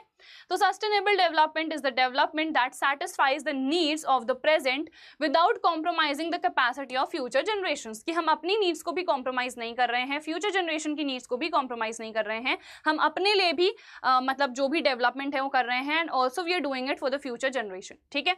और हम एनवायरमेंट को भी अफेक्ट नहीं कर रहे हैं। चलो व्हाट इज SDGs, ठीक है। SD क्या है? सस्टेनेबल डेवलपमेंट, G का मतलब गोल, ठीक है। तो सस्टेनेबल डेवलपमेंट गोल्स जो हैं वो SDGs कहलाते हैं। इनका मतलब है these are the call of action, ठीक है। आप किस तरीके से पॉवर्टी को एंड करोगे, कैसे आप डेवलपमेंट लाओगे, कैसे आप प्लैनेट को प्रोटेक्ट करोगे, how will you ensure that all the people enjoy peace and prosperity. ये हमारे सस्टेनेबल डेवलपमेंट के गोल्स हैं कि आप पॉवर्टी को कैसे एंड कर रहे हो, आप हमारे प्लैनेट प्लैनेट अर्थ को कैसे प्रोटेक्ट कर रहे हो, इकोनॉमिक ग्रोथ आप कैसे ला रहे हो, ये हमारे सस्टेनेबल डेवलपमेंट के गोल्स हैं, ठीक है। तो यहाँ पर हमें उसके बाद देखो 5 SDGs लिखने भी हैं। तो क्या होगा, अभी बताया था, एक पॉवर्टी, जेंडर इक्वालिटी, कि यहाँ पर ऐसा नहीं है कि लड़का लड़की में डिफ्रेंशिएट करा जा रहा है, नहीं, दोनों को इक्वल अपॉर्चुनिटीज प्रोवाइड करी जा रही हैं। वाटर यूज, हम वाटर को अनलिमिटेड बिल्कुल रिसोर्स मान के वेस्ट ही ना करते जाएं। फिर एनर्जी हमारे पास जैसे कुछ रिन्यूएबल भी होती हैं, कुछ नॉन रिन्यूएबल भी होती हैं, तो रिन्यूएबल का हम यूज करें ज़्यादा से ज़्यादा, नॉन रिन्यूएबल को वेस्ट ना करें, ठीक है। उसके बाद क्लाइमेट चेंज, अब ऑब्वियसली अगर बहुत ज़्यादा मीथेन गैस आसपास होगी, ग्रीन हाउस गैसेस होंगे, तो वो क्या करेंगी, हीट को ट्रैप करेंगी, जिसकी वजह से ग्लोबल वार्मिंग होगी। तो क्लाइमेट चेंज जो है उसको भी मॉनिटर करा जाए, तो ये हमारे सस्टेनेबल डेवलपमेंट के गोल्स हैं। उसके अलावा how many SDGs were given by United nation, सबसे पहले तो क्वेश्चन ये भी पूछा जाता है कि सस्टेनेबल डेवलपमेंट के जो गोल्स थे वो किसने दिए थे। कल ये हमारा सैम्पल पेपर में MCQ वाला क्वेश्चन भी आया था, तो किसने दिए थे, यूनाइटेड नेशंस ने दिए थे। कितने SDGs थे, सो 12 थे। ये MCQ में आ सकता है कि कितना एग्जैक्ट नंबर था, याद करना है। 17 हमारे पास सस्टेनेबल डेवलपमेंट के गोल्स दिए गए थे, ठीक है। चलो उसके बाद नेक्स्ट, ऑर्गेनिक फार्मिंग क्या होती है। ऑर्गेनिक फार्मिंग वो फार्मिंग होती है जिसमें हम ऑर्गेनिकली मैन्योर्स वगैरह यूज कर रहे हैं, जो फर्टिलाइजर्स हैं, जो केमिकल प्रोडक्ट्स हैं, उनका यूज नहीं कर रहे हैं फार्मिंग में, ठीक है। पेस्टिसाइड्स यूज नहीं कर रहे हैं, फर्टिलाइजर्स यूज नहीं कर रहे हैं टू इंक्रीज द प्रोडक्शन, उसको हम ऑर्गेनिक फार्मिंग कहते हैं, ठीक है। Name the organization which made the sustainable development goals, अभी बताया था आप लोग को कौन सा था ऑर्गेनाइजेशन, यूनाइटेड नेशंस था। यूनिसेफ, WHO ये सब नहीं है, यूनाइटेड नेशंस है, ठीक है। What are the advantages of using कुल्हड़ in place of plastic cups? देखो कुल्हड़ आपने सुना भी होगा, कुल्हड़ कॉफी है ना, तो जो हमारे पास क्या कहेंगे हम, ग्लास नहीं कहेंगे एक्चुअली में, मतलब पॉट्स से जो बने होते हैं ना, ठीक है, मिट्टी के जो बने होते हैं उनको कुल्हड़ कहते हैं। तो इनका एडवांटेज क्या है। प्लास्टिक, देखो सबसे पहले प्लास्टिक आपको पता है नॉन बायोडिग्रेडेबल होता है, तो ये बायोडिग्रेडेबल है, तो विच मीन्स ये कोई पोल्यूशन कॉज नहीं करने वाले हैं, ठीक है। इसके लिए हमें ट्रीज को कट भी नहीं करना पड़ेगा। हम इवन पेपर, जो पेपर कप्स होते हैं ना, जैसे हमारे पास कौन से वाले हैं, वो थर्माकोल वाले भी आते हैं, तो उनके लिए हमें क्या करना पड़ता है, ट्री को कट करना पड़ता है, तो ट्रीज की कटिंग नहीं होगी, पोल्यूशन हमारा नहीं होगा, प्लास्टिक वेस्ट इतना ज़्यादा जनरेट नहीं होगा, पोल्यूशन का भी लिख देते हैं। इसके अलावा जो पॉटर्स हैं उनके लिए जॉब क्रिएशन की अपॉर्चुनिटीज इंक्रीज होंगी ऑब्वियसली, है ना, and also that can contribute to the economy. तो सबसे पहले एक तो हम लोग को इतना पता चल गया कि पोल्यूशन नहीं हो रहा है, विच मीन्स हमारा जो एनवायरनमेंट है वो सेफ है, ठीक है। और हमें जो पॉटर्स है उनको बेटर अपॉर्चुनिटीज मिल रही है, they are getting the money that they deserve for their hard work, ठीक है। चलो PDF कहाँ मिलेगी, संकल्प भारत फाउंडेशन के टेलीग्राम पर मिलेगी, ठीक है। चलो उसके बाद define the term environment. Environment क्या है, anything which is in our surrounding. हमारा एनवायरनमेंट कैसा है हम कहते हैं ना, तो जो हमारे सराउंडिंग की चीजें हैं, the conditions in which we are living, ठीक है, उसको हम क्या कहते हैं, एनवायरनमेंट कहते हैं। एनवायरनमेंट इंक्लूड्स एवरीथिंग, जैसे आसपास हमारे जो ट्रीज हैं, एयर है, सॉइल है, ये सब एनवायरनमेंट के अंदर ही आते हैं। Write two issues which arises due to exploitation of environment, आपको पता है ग्लोबल वार्मिंग होती है, ठीक है। ग्रीन हाउस गैसेज अगर बहुत ज़्यादा रिलीज होंगी, ग्रीन हाउस इफेक्ट होगा, क्लाइमेट हमारा चेंज होगा, बहुत ज़्यादा पोल्यूशन है तो हेल्थ भी खराब होगी, तो यहाँ पर आप हेल्थ भी लिख सकते हो। अगर हम एनवायरनमेंट को एक्सप्लॉइट करेंगे, ठीक है, तो डिफॉरेस्टेशन भी होगा। डिफॉरेस्टेशन की वजह से अल्टीमेटली ऑक्सीजन का अमाउंट क्या हो जाएगा, रिड्यूस हो जाएगा, ठीक है। ऑक्सीजन का अमाउंट रिड्यूस होगा तो हमारी हेल्थ भी उससे इफेक्ट होगी, तो ग्लोबल वार्मिंग हो रही है, टेम्परेचर इंक्रीज कर रहा है, क्लाइमेट चेंज हो रहा है, ये सब हम यहाँ पर लिख सकते हैं। Right 5 man made disruptions that cause ecological imbalance. देखो मैन मेड, एक तो हमारे पास होते हैं नेचुरल डिजास्टर्स, है ना, नेचुरल डिजास्टर्स क्या होते हैं, अर्थक्वेक आ गया, सुनामी आ गई, टॉर्नेडो आ गया, ये सब हमारे पास नेचुरल होते हैं, उसके लिए हम कुछ नहीं कर सकते हैं, ठीक है। बट यहाँ पर क्या है, मैन मेड, जो हम लोगों ने ही करा रखा है। तो अभी तो डिस्कस करा ही था, एक डिफॉरेस्टेशन है, पेड़ काट रहे हैं तो अल्टीमेटली उसकी वजह से इकोलॉजिकल इम्बैलेंस हो रहा है। हम लैंड का डिग्रेडेशन कर रहे हैं, सॉइल इरोजन हो रहा है। डिफॉरेस्टेशन की वजह से ही सॉइल इरोजन होता है ना, जो हमारी टॉप लेयर होती है, टॉप सॉइल उसको हम कहते हैं, वो क्या होता है, रिमूव हो जाता है, जिसकी वजह से फिर जो हमारे ट्रीज होल्ड कर रहे थे सॉइल को वो नहीं हो पा रहा है, तो सॉइल इरोड होता जा रहा है ना, जिसकी वजह से फिर जो फर्टाइल सॉइल है वो भी खराब हो रहा है। उसके बाद ओवर एक्सप्लॉयटेशन ऑफ रिसोर्सेज, जितने भी रिसोर्सेज हैं उनको हम क्या करते जा रहे हैं, एक्सप्लॉइट करते जा रहे हैं। उसके बाद industrial and atmospheric pollution, pollution इतना ज़्यादा हम कॉज कर रहे हैं, व्हीकल्स इतनी सारी आ गई हैं, रोज़ कितनी व्हीकल्स चलती हैं, है ना, और सभी लोग क्या कर रहे हैं, अपनी प्राइवेट व्हीकल्स भी ला रहे हैं, जिसकी वजह से और ज़्यादा पोल्यूशन होता जा रहा है। फिर फॉल्टी माइनिंग प्रैक्टिसेस, देखो कई बार होता है ना, माइनिंग जब भी होती है ना तो बहुत ज़्यादा वाइब्रेशन भी करना पड़ता है, क्योंकि आपको पता है ड्रिलिंग होती है इतनी ज़्यादा, उसकी वजह से ना कई बार अर्थक्वेक की जो कंडीशंस हैं या लैंडस्लाइड की जो कंडीशंस हैं वो बहुत ज़्यादा ट्रिगर हो जाती हैं, तो लैंडस्लाइड्स भी अगर कर सकती हैं तो अल्टीमेटली इकोलॉजिकल इम्बैलेंस होगा, तो ये सब आप लिख सकते हो, ठीक है। चलो, डिफॉरेस्टेशन क्या होता है, the cutting of the trees, large number of trees को जब हम कट करते हैं उसी को हम डिफॉरेस्टेशन कहते हैं, और ये मैन मेड ही है। मैन मेड क्या मतलब, मैन इंड्यूस्ड, हम खुद से ये इनिशिएट कर रहे हैं, we are cutting the trees, है ना। फिर write two problems which arise due to deforestation, soil erosion, अभी मैंने आप लोग को बताया था, जो टॉप सॉइल है वो इरोड होता जा रहा है, वो रिमूव होता जा रहा है, ठीक है। ओवर इरिगेशन भी बिल्कुल आप सही कह रहे हो, over irrigation is also one of the reason, जिसकी वजह से जो सॉइल है वो हमारा खराब होता जा रहा है, उसकी वजह से भी इकोलॉजिकल इम्बैलेंस हो रहा है, ठीक है। Then degrading quality of land, land की जो क्वालिटी है ना वो डिग्रेड होती जा रही है obviously. Science and geography, information technology नहीं है, साइंस और ज्योग्राफी है यार, देखो बिल्कुल है, यहाँ पर अभी एम्प्लॉयबिलिटी स्किल्स भी हैं, यहाँ पर जो हमने ज्योग्राफी में अभी तक पढ़ रखा है, साइंस में पढ़ रखा है, वो सब भी इंक्लूडेड है, ठीक है। Name two types of pollution which increases due to industrialization, तो एयर पोल्यूशन बहुत ज़्यादा होता है क्योंकि इंडस्ट्रीज बहुत ज़्यादा धुआं छोड़ती हैं, और वाटर पोल्यूशन भी हो सकता है क्योंकि कई बार जो मेटल्स वगैरह हैं वो पानी में छोड़ दिए जाते हैं, ठीक है। उसके बाद नेक्स्ट, कोई दो natural resources, air, water, land, soil, ये सब क्या है, नेचुरल है, खुद थोड़ी ना हमने बनाए हैं। How an individual can contribute in controlling air pollution, air pollution मैं कैसे रोक सकती हूँ। अगर मैं मेट्रो में ट्रैवल करूंगी तो उसमें लिखा भी आता है, जब आप इवन QR टिकट्स लेते होगे या ऑनलाइन बुक करते होगे, जो भी मेट्रो सिटीज़ में रहते हैं, तो आप लोग को पता है कार्बन डाइऑक्साइड का जो एमिशन है वो हम बहुत ज़्यादा रिड्यूस कर रहे हैं अगर हम मेट्रोज में ट्रैवल कर रहे हैं, है ना। तो अगर हम पब्लिक ट्रांसपोर्ट का यूज़ करेंगे, हम अपनी पर्सनल गाड़ी लेके नहीं जाएंगे, तो हम बहुत ज़्यादा जो कार्बन का एमिशन है उसको रिड्यूस कर देंगे, है ना। तो एक हम ये कर सकते हैं। उसके बाद इवन अगर हम अपनी पर्सनल व्हीकल्स को यूज़ कर रहे हैं तो हम पोल्यूशन चेक करें and we maintain our vehicles at regular intervals, ठीक है, तो ये हम कर सकते हैं। उसके बाद नेक्स्ट 4 R's क्या होते हैं in reference to management of waste, ये 3 तो हमने पहले से ही सुने हैं, रीयूज, रिड्यूस एंड रिसाइकल, चौथा होता है रिफ्यूज, ठीक है, refuse to use the plastics, ठीक है, प्लास्टिक और जो भी ऐसे चीज़ें हैं जो कि हमारे वेस्ट को बहुत ज़्यादा जनरेट कर रहे हैं और ऐसा वेस्ट है जो कि फिर फर्दर डिस्पोज भी नहीं हो सकता है, उसको हम रिफ्यूज़ कर रहे हैं ऐसी चीज़ों को, ठीक है, तो ये हो गया। उसके बाद व्हाट इज अपसाइकिल, अपसाइकिल का मतलब क्या होता है, एक तो रिसाइकिल होता है कि उस चीज को मैं वापस से यूज कर रही हूँ, दैट इज रिसाइकलिंग।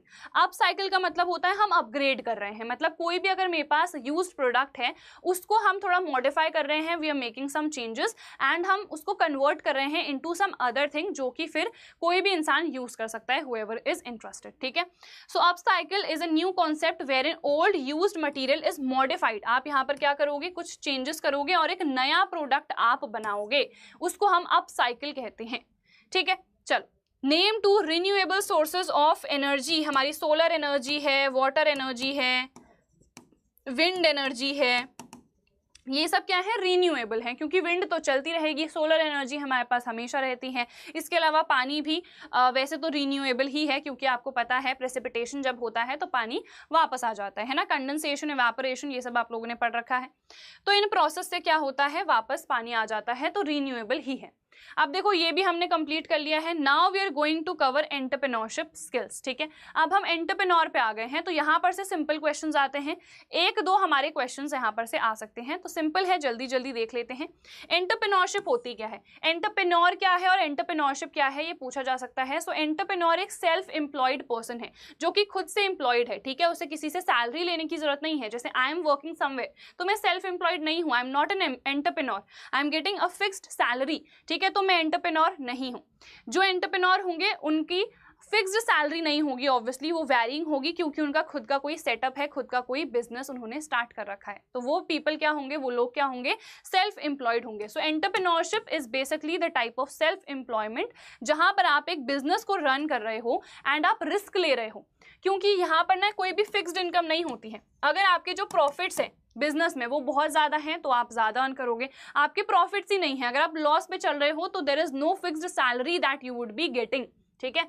तो ये एंटरप्रेन्योरशिप हो गई। एक सक्सेसफुल, एक अच्छे एंटरप्रेन्योर की क्या क्वालिटीज होनी चाहिए, तो यहाँ पर ये बहुत ज़्यादा कॉन्फिडेंट होते हैं, obviously they need to be confident, तभी जाके, तो अगर वो खुद ही कॉन्फिडेंट नहीं होंगे तो कैसे वो अपने बिजनेस को आगे बढ़ाएंगे, कैसे अपने बिजनेस को प्रमोट करवाएंगे, है ना।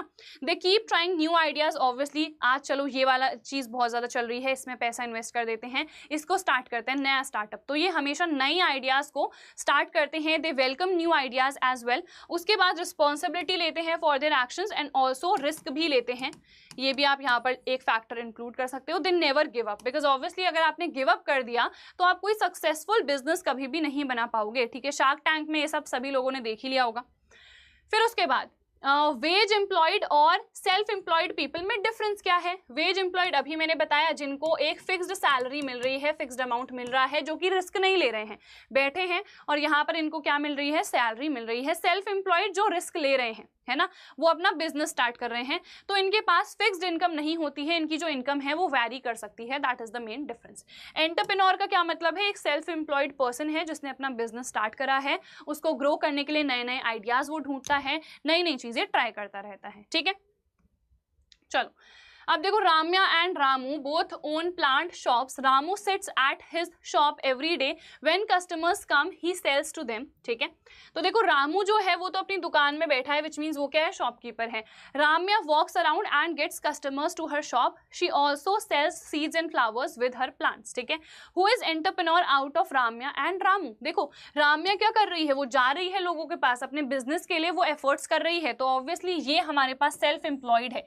ये तो शॉपकीपर है ना, ये दुकान में बैठा है, जब लोग आ रहे हैं तभी जाके वो चीजें सेल कर रहा है, so he is the shopkeeper, but जो राम्या है वो एंटरप्रेन्योर कहलाएगी, ठीक है। चलो नेक्स्ट पे आ जाते हैं, 4 फंक्शंस ऑफ एन एंटरप्रेन्योर। अभी देखा था, डिसीजंस लेंगे वो, ठीक है, अपने बिजनेस को प्रॉपर्ली मैनेज करेंगे, रिस्क लेंगे तभी तो इश्क होगा, है ना, रिस्क है तो इश्क है, तो वैसे ही जब ये रिस्क लेंगे तभी जाके इनका जो बिजनेस है वो भी ग्रो करने वाला है, ठीक है जी। उसके बाद न्यू मेथड को क्रिएट भी करते हैं, नए आइडियाज, नए प्रोडक्ट्स ये बनाते हैं, नए बना भी सकते हैं, बट ये इट्स नॉट अ कंपल्शन कि एक एंटरप्रेन्योर हमेशा ही किसी नए आइडिया के साथ आए। कोई अगर एग्जिस्टिंग आइडिया है, जैसे अगर हमारे पास ब्लिंकिट चालू हुआ था, फिर जेप्टो भी चालू हो गया, है ना, तो अल्टीमेटली आइडिया तो वही है, but you are starting it all over again. तो ऑब्वियसली अगर कोई भी एक एंटरप्रेन्योर का कोई आइडिया है, उसको कॉपी भी किया जा सकता है, क्योंकि ऑब्वियसली कंपटीशन तो होना ही चाहिए मार्केट में, है ना। ऐसा तो नहीं है कि शूज अगर बन रहे हैं तो एक ही कंपनी के बन रहे हैं, लोकल कंपनी नहीं ना, ऐसा तो नहीं होता है, बहुत सारी कंपनीज हैं जो अपने शूज बना रही हैं। तो यहाँ पर नए आइडियाज बन भी सकते हैं, बट जरूरी नहीं है, रिस्क नहीं इश्क करेंगे, ठीक है। गुड, करो करो।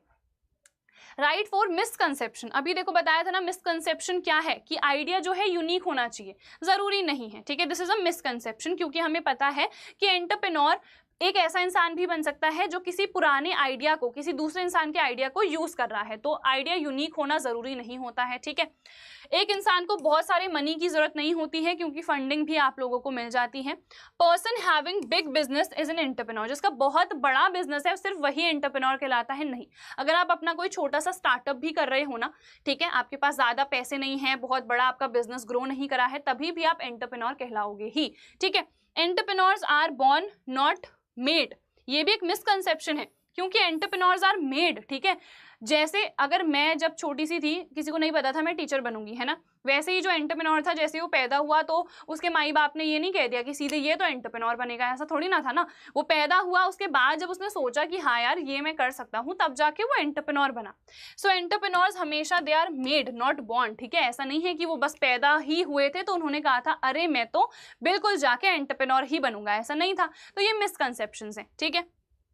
चलो, 4 positive impact of entrepreneurship on society. Entrepreneurship का क्या इम्पैक्ट पड़ा था सोसाइटी में। सबसे पहले देखो, इकोनॉमिक ग्रोथ बहुत ज़्यादा हुई ऑब्वियसली, ठीक है।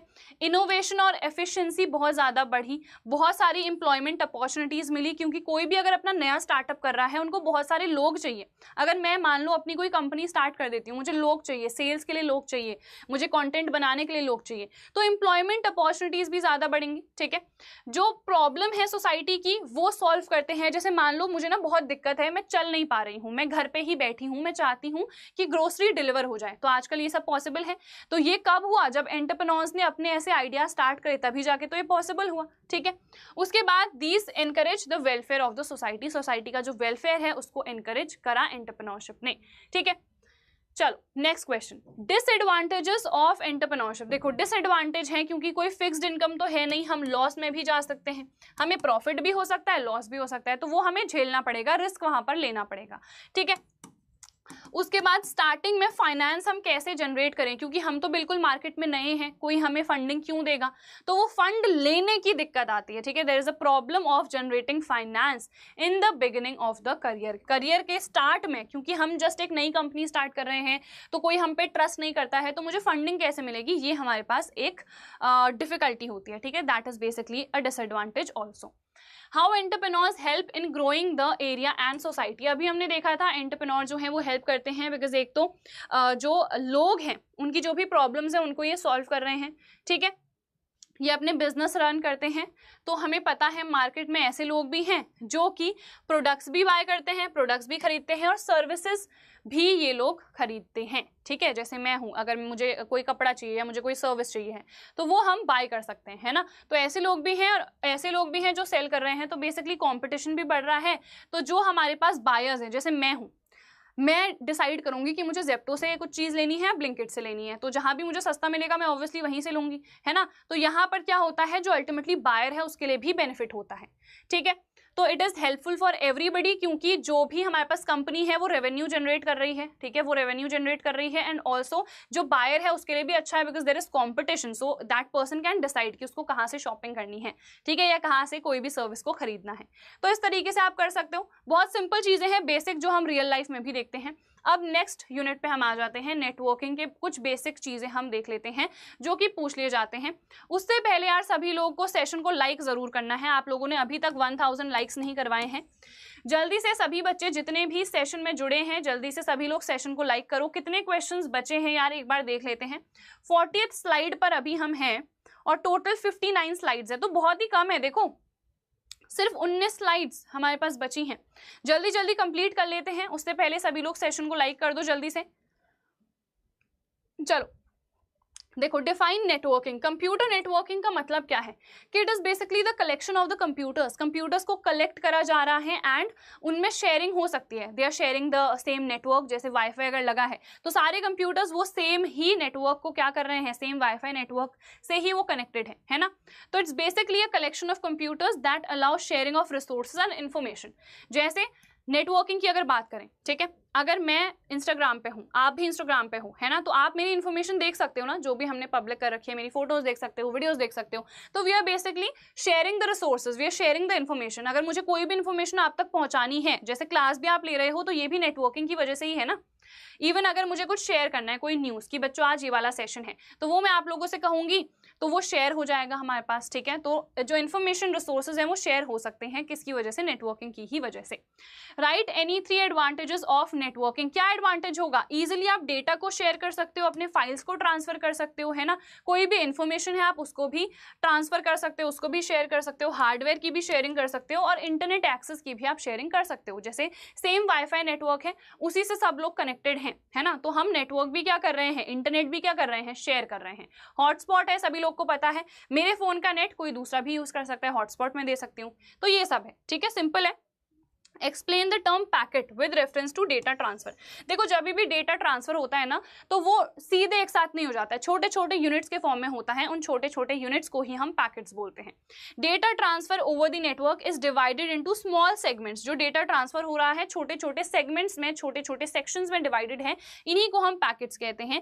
Each packet is sent from one computer to another computer until it finds its destination. ठीक है, तो यहाँ पर जैसे इस कंप्यूटर से मुझे इस कंप्यूटर में सेंड करना है, तो स्मॉल स्मॉल पैकेट्स के फॉर्म में वो सेंड होगा एंड अपनी डेजिग्नेशन, जो भी उसकी डेस्टिनेशन है, सॉरी डेजिग्नेशन नहीं, डेस्टिनेशन, जो भी उसकी डेस्टिनेशन है, फाइनल रूट वो तय करेगा और अपने डेस्टिनेशन पे पहुंच जाएगा। ठीक है, चलो वाईफाई क्या होता है। वाईफाई की फुल फॉर्म एमसीक्यू के फॉर्म में पूछ ली जा सकती है। वाईफाई क्या होता है, वायरलेस फिडेलिटी। ठीक है, तो इसका सिग्निफिकेंस क्या है, आप लोग को पता है, वाईफाई की हेल्प से ही हमें कोई वायर यूज करने की जरूरत नहीं पड़ती है and we get connected to the internet. So ये तो सबसे बढ़िया बेनिफिट है कि हमें कोई भी यहाँ पर वायर कनेक्ट करने की ही जरूरत नहीं है एंड हम डायरेक्टली क्या हो जाएंगे, इंटरनेट एक्सेस हम लोगों को मिल जाएगा, इंटरनेट से हम लोग कनेक्ट हो जाएंगे। तो ये सबसे बड़ा बेनिफिट है। WiFi stands for wireless fidelity. WiFi is a popular technology that allows an electronic device such as computers और mobile phones to exchange data wirelessly over a network. ठीक है, विदाउट वायर ही हम लोग क्या कर सकते हैं, हम शेयर कर सकते हैं डेटा, हम शेयर कर सकते हैं, लाइक इंटरनेट एक्सेस हमको मिल सकता है। Wifi is used where cables can not be run. बहुत जगह होती है जहां पर केबल्स रन नहीं कर सकते हैं, इवन अगर केबल्स रन भी कर सकते हैं, केबल्स अगर हम पहुंचाएंगे तो बहुत ज्यादा घिचपिच हो जाएगी ना यार, अगर मेरा पैर पड़ा तो वायर टूट गया है ना, ब्रेक हो गया कनेक्शन, तो ऑब्वियसली वायर्स की वजह से हमें बहुत प्रॉब्लम भी होती है, तो हम वायरलेस नेटवर्क का यूज करते हैं जिसको वाईफाई हम कह रहे हैं। ठीक है, अब लैन और वैन को हमें कंपेयर करना है। कल हमने सबकी डेफिनेशन देखी थी, मैन की भी देखी थी, पैन की भी देखी थी। LAN क्या है, लोकल एरिया नेटवर्क, ठीक है, और वैन क्या है, वाइड एरिया नेटवर्क, बहुत ज्यादा एरिया ये कवर करता है। ठीक है, तो ये छोटी सी एरिया को कवर करता है, स्मॉल एरिया कवर करता है। जैसे कि अगर आपको एक बिल्डिंग में नेटवर्क की शेयरिंग करानी है तो वो लैन करेगा। वैन क्या है हमारे पास, across the countries, wide area, बहुत ज्यादा एरिया है, बहुत ज्यादा एरिया क्या कवर कर रहा है, वैन। मैन क्या है, metropolitan area network, which means एक अगर मुझे मान लो सिटी में नेटवर्क क्या कराना है, शेयर करवाना है, तो हम मैन का यूज करेंगे। PAN पर्सनल एरिया नेटवर्क है। ठीक है, तो ये तो लिमिटेड है बहुत ही ज्यादा, और यहाँ पर एक बिल्डिंग के लिए है और ये हमारे पास अक्रॉस द कंट्रीज है। ठीक है, चलो एक्सपैंड द फॉलोइंग टर्म्स, ये सब को आपको एक्सपैंड करना है। अभी मैंने बताया था ये सब पूछे भी जाते हैं। DSL कल देखा था, डिजिटल सब्सक्राइबर लाइन, अगर हमें इंटरनेट को over the telephone line transfer कराना है, DSL का यूज करते हैं। ये कल MCQ भी आया था, वहां पर भी हम लोगों ने देखा था सैंपल पेपर में। ISP क्या होता है, इंटरनेट सर्विस प्रोवाइडर हमारा जो है उसको ISP बोलते हैं। मोडेम क्या होता है, MOD फॉर मॉड्यूलेटर, और उसके बाद MO फॉर मॉड्यूलेटर और DEM फॉर डीमॉड्यूलेटर। ठीक है, मॉड्यूलेट करेगा फिर डीमॉड्यूलेट करेगा। ठीक है, उसके बाद देखो नेक्स्ट क्या है, WWW, ये तो पता ही आपको, वर्ल्ड वाइड वेब होता है हमारा। लैन देख लिया अभी, मैन भी बता दिया, वैन भी बता दिया, पैन भी बता दिया। P2P, पीयर टू पीयर, जैसे पीयर कंपटीशन है ना, कि पीयर प्रेशर चल रहा है बहुत ज़्यादा। जैसे अगर ये मेरा जो दोस्त है उसको IIT में जाना है तभी मुझे जाना है, अगर वो नहीं जाता तो मुझे भी नहीं जाना, तो ये पीयर प्रेशर चल रहा है ना कि उसको जाना है तो मेरे को भी ये चीज़ करनी है, तो वो पीयर प्रेशर है। सेम P2P का मतलब पीयर टू पीयर। ठीक है, चलो list any 5 application based instant messaging software. सबसे पहले इंस्टेंट मैसेजिंग आखिरकार होती क्या है। इंस्टेंट मैसेजिंग का मतलब है एक हमारे पास ऐसा सॉफ्टवेयर जिसकी हेल्प से हम इंस्टेंटली मैसेज डिलीवर करा सकते हैं। ठीक है, instantly we have send that message और उसी टाइम पे वो डिलीवर भी हो जाए, उसको हम इंस्टेंट मैसेजिंग कहते हैं। जैसे कि व्हाट्सएप है, जैसे ही मैसेज मैंने भेजा है ना, जैसे ही मैसेज मैंने सेंड करा वैसे ही मेरे दोस्त को रिसीव हो गया, तो ये क्या है, इंस्टेंट मैसेजिंग है। ठीक है, तो instant messaging is a form of communication over the internet that offers an instantaneous transmission. Instantly वो ट्रांसफर हो रहा है, as soon as I am sending a message वो वहां पर रिसीव हो जा रहा है। ठीक है, text based messages from sender to receiver. अब क्या क्या एप्लीकेशंस हैं, गूगल टॉक है हमारे पास, याहू मैसेंजर है, अब तो देखो व्हाट्सएप भी आ गया है, वी हैव फेसबुक ऑल्सो, हम इंस्टेंटली मैसेजेस भेज सकते हैं। स्काइप था हमारे पास, रेडिफ बोल था पहले, विंडोज लाइव मैसेंजर था, फेसबुक मैसेंजर्स आ गए हैं, व्हाट्सएप मैसेंजर है, तो ये सब हमारे पास इंस्टेंट मैसेजिंग सॉफ्टवेयर हैं। फिर देखो, state any 3 rules and etiquettes to be followed while chatting on the internet. कल ये क्वेश्चन आया हुआ था ना 2 या 3 नंबर का, कल MCQ में ये सेम क्वेश्चन पूछा गया था। क्या है, मैसेजेस आपके टू द पॉइंट होने चाहिए, शॉर्ट मैसेजेस होने चाहिए। You always have to introduce yourself by your name. अगर आपके ID में आपका नेम रिफ्लेक्ट नहीं हो रहा है, कभी भी इनअप्रोप्रिएट लैंग्वेज आपको यूज नहीं करनी है। You have to be really respectful and also you always need to ask whether the person is available to talk और नॉट। ये नहीं कि उस बंदे के पास टाइम नहीं है और तुम उसका दिमाग खराब करे जा रहे हो कि नहीं नहीं भाई मेरे से बात कर। जैसे कल भी बताया था, जैसे लाइव चैट में बच्चों का चलता रहता है ना, कि अरे यार तुम रिप्लाई नहीं दे रही हो, हाय एटीट्यूड गर्ल, हाय आपने मेरे को बिल्कुल कल रिप्लाई नहीं करा, ये सब नहीं। ठीक है, these are not the proper etiquettes. ये हैं वो एटिकेट्स जो आप लोग को फॉलो करने हैं। ठीक है, और यार 1000 लाइक्स होने ही वाले हैं, तो जल्दी से सभी लोग सेशन को जल्दी से लाइक कर दो। जल्दी लाइक करोगे तो जल्दी से हमारा टारगेट भी कंप्लीट हो जाएगा। उसके बाद देखो next, what are the basic needs to use instant messaging chat software, देखो इंस्टेंट मैसेजिंग अगर मुझे यूज करना है तो मेरे पास इंटरनेट कनेक्टिविटी होनी चाहिए, है ना, एक्टिव इंटरनेट कनेक्शन होना चाहिए। ऑब्वियसली वो जो मेरे पास सॉफ्टवेयर है वो भी होना चाहिए, है ना। एक कंप्यूटर होना चाहिए, ब्राउजर होना चाहिए, ठीक है, कंप्यूटर जरूरी नहीं है, लैपटॉप भी लिख सकते हो। तो बेसिकली आपके पास वो ब्राउजर भी होना चाहिए और उसमें एक पर्टिकुलर अकाउंट भी होना चाहिए, ठीक है। तो ये हमारे पास हो जाएगा। फिर उसके बाद देखो next, what is a blog, explain it's use. देखो कल हमने देखा था ना कि अनीशा था शायद नाम, वो एक वाइल्ड लाइफ फोटोग्राफर है, वो चाहती हैं कि वो शेयर करें अपनी जो भी फोटोज हैं, जो भी न्यूज़ हैं, वो सब वो शेयर करें, है ना। तो उस केस में वो कैसे कर सकती हैं, तो उसका आंसर क्या था कि ब्लॉग के थ्रू कर सकती हैं। तो ब्लॉग आखिरकार होता क्या है, तो एक हमारे पास ऐसा डिस्कशन स्टाइल है जिसको कोई भी नॉन टेक्निकल इंसान भी यूज कर सकता है, कोई टेक्निकल इंसान भी यूज कर सकता है, ठीक है। अपने पर्सनल पेज अगर आपको कोई क्रिएट करना है, जैसे व्लॉगिंग क्या होती है, व्लॉग जहां पर हम वीडियो फॉर्म में शेयर करते हैं ना, कि हमारी जिंदगी में क्या चल रहा है, what are we up to, हमने क्या क्या चीजें करी हैं, ठीक है, तो ये सब हो जाएगा, ठीक है।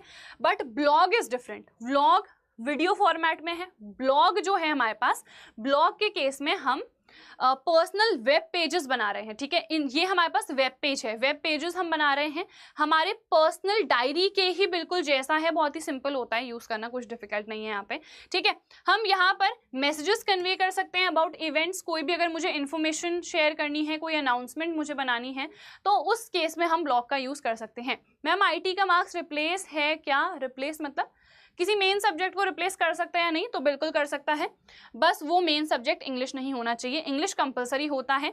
इसके अलावा अगर मान लो आपके हिंदी में बहुत कम नंबर आ गए, ठीक है, हिंदी भी नहीं, चलो मैथ्स में कम नंबर आ गए, मैथ्स में आ गए 60, इसमें आ गए 90, तो ये आपके काउंट होंगे, तो 90 वाले मार्क्स आपके काउंट होंगे, ठीक है। तो IT बहुत इंपॉर्टेंट है, ये आपका एक मेन सब्जेक्ट रिप्लेस कर सकता है और आपकी परसेंटेज बहुत इंक्रीज कर सकती है, ठीक है। उसके बाद list any 5 websites that provide blog service, तो ये तो यार रटना पड़ेगा नाम आपको, www.wordpress.com, फिर blogger.com, blog.com, weebly.com, blogsum.com, तो ये 5 हैं जिनको आपको लर्न करना है, ठीक है। डिफरेंस बिटवीन वेब पेज और वेबसाइट, देखो वेब पेज क्या है, सिंगल अगर मेरे पास एक HTML का डॉक्यूमेंट है जो मैंने क्रिएट करा है, वो एक वेब पेज है। मल्टीपल वेब पेजेस हैं तो उसको हम वेबसाइट कहेंगे, है ना। जो कलेक्शन है किसका, वेब पेजेस का, उसको मैं क्या बोलूंगी, एक वेबसाइट बोलूंगी। आप लोग को पता है एक वेबसाइट में बहुत सारे वेब पेजेस होते हैं, बट एक वेब पेज का क्या मतलब है, एक सिंगल HTML का डॉक्यूमेंट मेरे पास है, ठीक है। चलो उसके बाद नेक्स्ट पे आ जाते हैं, explain the purpose of an offline blog editor. देखो ऑफलाइन ब्लॉग एडिटर का मेन पर्पस यही होता है कि अगर मेरे पास इंटरनेट कनेक्शन नहीं है तभी भी मैं ब्लॉग्स क्रिएट कर सकूं, और जैसे ही इंटरनेट कनेक्टिविटी आए तो फिर वो पोस्ट हो जाए, ठीक है। तो ये हमारे पास ऑफलाइन ब्लॉग एडिटर का मेन पर्पस होता है। अब ऑफलाइन ब्लॉग एडिटर्स हमें 5 के नाम बताने हैं, तो सबसे पहले कुमाना, Windows Live Writer, BlogDesk, MarsEdit, BlogJet, तो ये भी थोड़ा रटने वाला काम है हमारा, ठीक है। और ये हमने समझ लिया है कि जब हमारे पास नेट नहीं है तब अगर मुझे ब्लॉग्स को क्रिएट करना है और मैं चाहती हूँ वो तब अपलोड हो जाए जब इंटरनेट कनेक्टिविटी हो, तो हम ऑफलाइन ब्लॉग एडिटर का यूज करते हैं। Explain the purpose of online transactions, online transactions का मेन पर्पस क्या है। इनका मेन पर्पस यही है कि जो हमारा अमाउंट ट्रांसफर है from the buyer to the seller वो कन्वीनियंट हो जाए, ठीक है, वो कन्वीनियंट हो जाए, इजी हो जाए, बहुत सिंपल हो जाए। एंड ऑनलाइन ट्रांजैक्शंस में एक बेनिफिट भी होता है, आपको पता है, प्रूफ एज इट इज रहता है। ऐसा नहीं है कि मैंने पेज में लिखा है और वो पेज मेरे पास खो जाए या कोई रसीद है वो खो जाए, ऐसा नहीं होता है। यहाँ पर ऑनलाइन ट्रांजैक्शन में ऑनलाइन ही जो प्रूफ है वो भी रहता है। सो मेन पर्पस यही होता है कि जो ट्रांसफर है मनी का वो ईजी हो जाए हमारे लिए, ठीक है। Online transactions deals with transfer of money over the internet, ठीक है। चलो उसके बाद 5 वेबसाइट्स जो कि अलाउ करती हैं ऑनलाइन ट्रांजैक्शन, फ्लिपकार्ट है, मीशो है, इसके अलावा आप लोग को पता है इवन अब तो इंस्टाग्राम पे भी हो गया है, ठीक है। यूट्यूब में आपको पता है यूट्यूब से भी लोग अर्न करते हैं, तो यूट्यूब में भी ऑनलाइन ट्रांजैक्शन हो जाता है। IRCTC अगर आप लोग कोई भी ट्रेन टिकट बुक करते हो वहाँ पर भी है। फ्लिपकार्ट पे है, ईबे पे आप लोग पहले से आपने देखा होगा, रेडबस है, अमेजॉन है, फ्लिपकार्ट है, कुछ भी यहाँ पर लिख सकते हो, ठीक है। जो भी ऑनलाइन वेबसाइट से आप लोग शॉपिंग करते हो, नायका हो गया है, ठीक है, वो सब हमारे पास क्या है, वो ऐसी वेबसाइट्स हैं जो ऑनलाइन ट्रांजैक्शंस अलाउ करती हैं, ठीक है। उसके बाद देखो list any 3 payment tools to use online transaction. Payment tools हम कौन कौन से यूज कर सकते हैं? आप लोग को पता है यूपीआई का हम यूज कर सकते हैं, है ना, जैसे जीपे है, पेटीएम है, ये सब हमारे पास यूपीआई में ही आते हैं। पेटीएम हो गया, फोन पे हो गया, नेट बैंकिंग हो गया। नेट बैंकिंग और यूपीआई में थोड़ा सा डिफरेंस होता है, ठीक है। क्रेडिट कार्ड का यूज कर सकते हो, डेबिट कार्ड का यूज कर सकते हो, ये सब हमारे पास इसी में आ जाते हैं। उसके बाद give any 2 benefits of online transaction. Online transaction का बेनिफिट ये होता है कि मनी इमीडिएटली हमारा ट्रांसफर हो जाता है, और यहाँ पर रिस्क तो खैर रहता ही है। अगर आपको आता नहीं है ऑनलाइन ट्रांसफर करना तो रिस्क रहेगा, बट एक तो आपका मनी इमीडिएटली ट्रांसफर हो जाएगा, आपके पास प्रूफ हमेशा रहेगा उसका, ठीक है। प्रूफ हमेशा रहेगा कि आपने कोई भी अमाउंट जो है XYZ ये ट्रांसफर कर रखा था, ठीक है। ब्लैक मार्केटिंग काफी ज्यादा रिड्यूस हो जाती है इसकी वजह से। Now explain the purpose of internet security. Internet security का आखिरकार पर्पस क्या है? इंटरनेट सिक्योरिटी का पर्पस बहुत ही सिंपल है। इसका पर्पस बस यही होता है कि जो हमारी इंफॉर्मेशन है वो स्टील ना करे कोई, है ना। इसीलिए इंटरनेट सिक्योरिटी इंपॉर्टेंट है। आपको पता है, अगर मान लो मेरा कोई लैपटॉप है तो उसमें सिक्योरिटी होना इंपॉर्टेंट है, एक पासवर्ड होना जरूरी है, सो दैट कोई भी आके खोले ना, मेरी जो भी इंफॉर्मेशन उसमें शेयर्ड है, कोई मेरी प्रेजेंटेशन है, मेरे कोई पासवर्ड्स हैं, जो भी वो सेव्ड है ना, वो दूसरा इंसान ले ना सके, हैकिंग ना हो सके उसमें। तो basically internet security is important to save the data of a particular person, ठीक है, सो दैट जो साइबर अटैकर्स हैं वो कभी भी हमारे डेटा पे अटैक ना कर सके, उसको स्टील ना कर सके।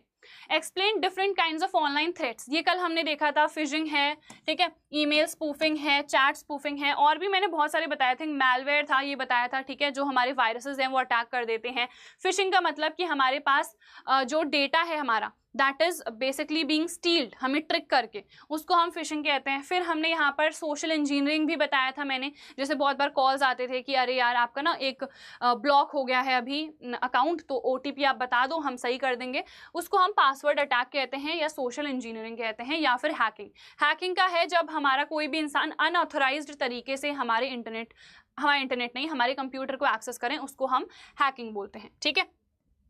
तो ये हो गया। Then explain the need to clear data stored in browsers. देखो, हमें जो भी डेटा हम स्टोर कर रहे हैं ना ब्राउजर्स में, उसको रिमूव भी करना पड़ता है। We need to clear that data. क्यों? क्योंकि जो ब्राउजर्स है ना वो हमारी इन्फॉर्मेशन देन स्टोर करते हैं।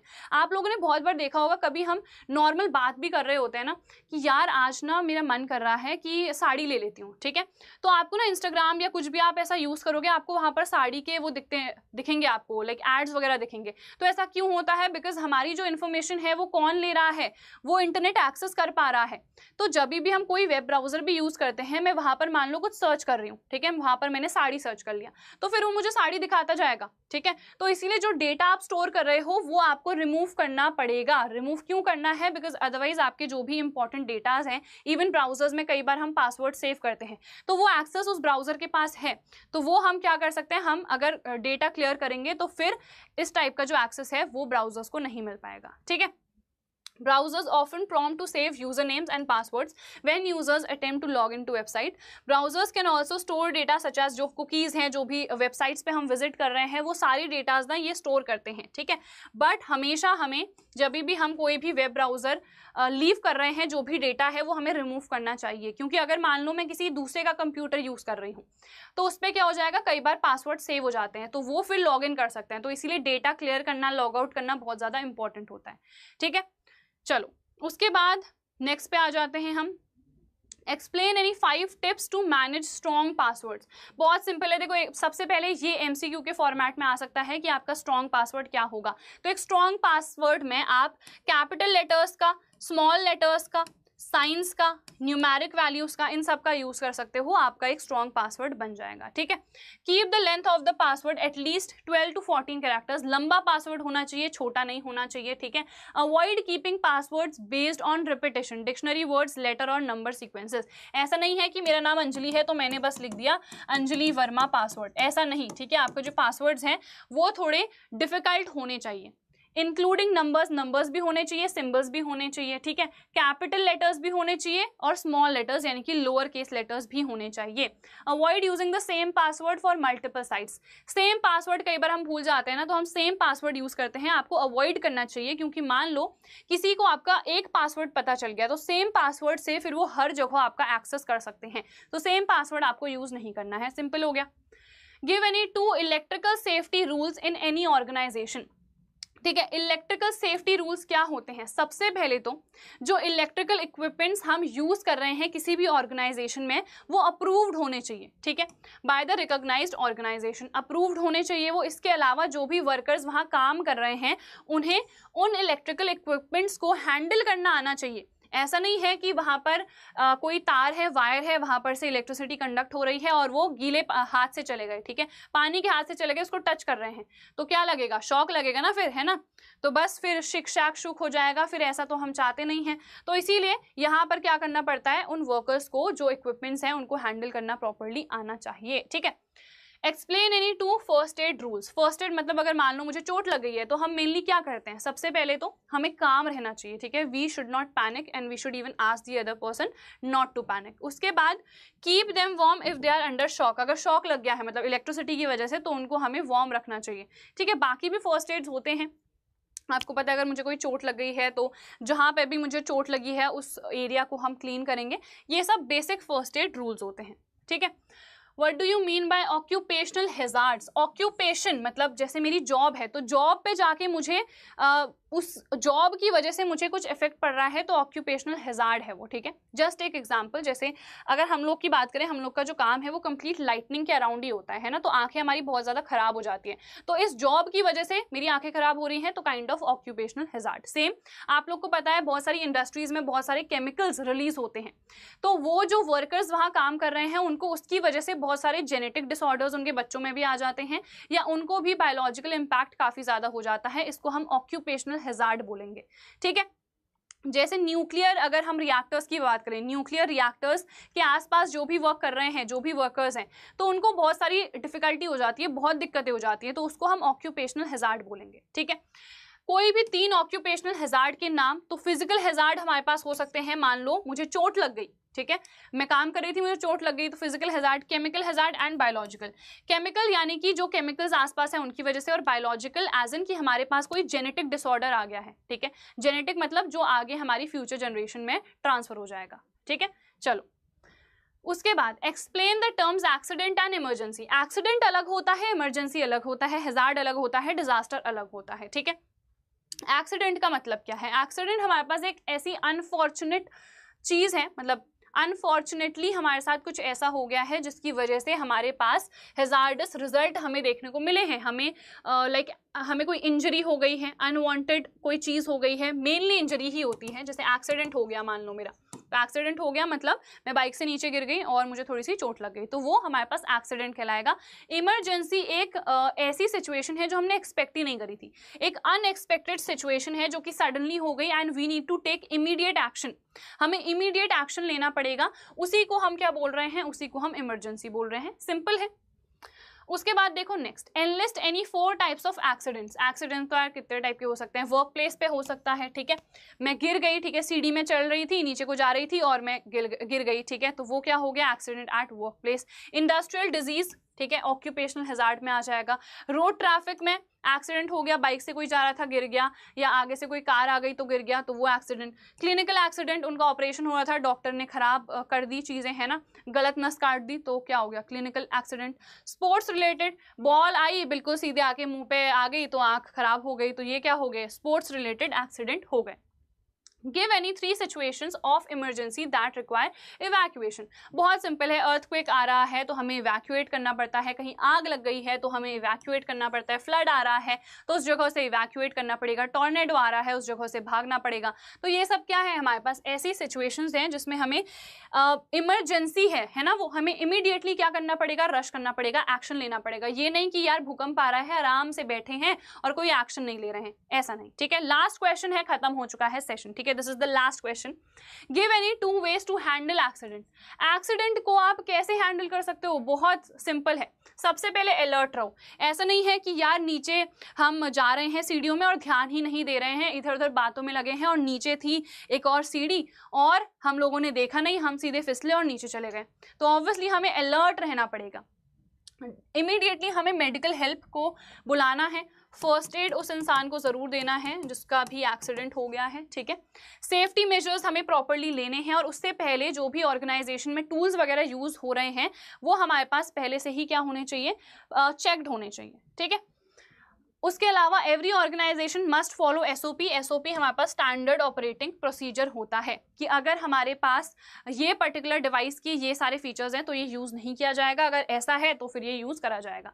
तो दीज आर एसओपीज, ठीक है। तो ये तो बहुत सिंपल था, सब कुछ हमने देख लिया है। ये जो पीडीएफ है ना, मैं टेलीग्राम पे प्रोवाइड कर दूंगी। टेलीग्राम नेम संकल्प भारत फाउंडेशन है। इसके अलावा बहुत सारे बच्चों ने अभी बोला था कि हम लोगों को मैम चाहिए एमसीक्यूज, तो 3 बजे एमसीक्यूज हम प्रैक्टिस करेंगे। इसके अलावा एक और चीज यार मैं आप लोग को बता देती हूँ कि आप लोग अभी एसक्यूएल के लिए कह रहे थे, एसक्यूएल के जो क्वेश्चन हैं हम शाम को प्रैक्टिस करेंगे। मतलब हम complete important previous years highly expected question करने वाले हैं। उसी सेशन में हम लोग प्रैक्टिस करेंगे एसक्यूएल भी। तो आप लोग आ जाना सेशन में, ठीक है। और इस सेशन को अपने फ्रेंड्स के साथ डेफिनेटली शेयर करना है। मिलते हैं नेक्स्ट वीडियो में, नेक्स्ट सेशन में। बाद में जो भी बच्चे देख रहे हैं तो वो चाहे तो 2x या फिर 1.5x स्पीड में भी देख सकते हैं, ठीक है। आईटी बिल्कुल हिंदी को रिप्लेस कर सकता है बिकॉज वो कंपलसरी नहीं होता है, ठीक है। इंग्लिश को रिप्लेस नहीं कर सकता है बिकॉज इंग्लिश इज कंपलसरी। चलो फिर नेक्स्ट सेशन में मिलते हैं जो कि 3 बजे हमारा रहने वाला है। जरूर उस सेशन को भी अटेंड करना जहां पर हम हाईली एक्सपेक्टेड एमसीक्यूज करेंगे, ठीक है। चलो बाय बाय।